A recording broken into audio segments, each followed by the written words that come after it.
কাছের মানুষের কাছ থেকে না ভালোবাসা পাওয়ার জন্য কোনো নির্দিষ্ট বয়স লাগে না। তেমনই দেখো আমাদের বিয়ে হয়ে গেছে, এখন এই ফুল দেওয়ার কি বয়স আছে? অনেকের ধারণা, অনেকে এরকমই বলবে বিয়ের পরেও ঢং কত। আসলে কিন্তু আমি ফুলটা তার কাছে চাইনি। ওই ভাইটা অনেক অসহায়, তার বাবা নেই।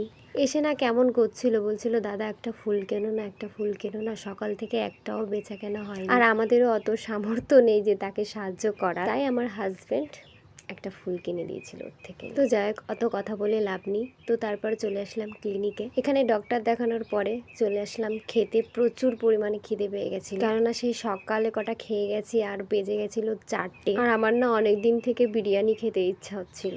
দেখেই তো বুঝতে পারছো কেমন রাক্ষসের মতন গিলছি। তো খাওয়া দাওয়া শেষ করে আবার চলে আসলাম ক্লিনিকে। এইখানে এবার আমার থেকে রক্ত নেবে, বাবা প্রচুর ভয় করছিল। তো তারপর দেখো আমি কি খুশি, কেননা একজনের সাথে দেখাতে যাবো।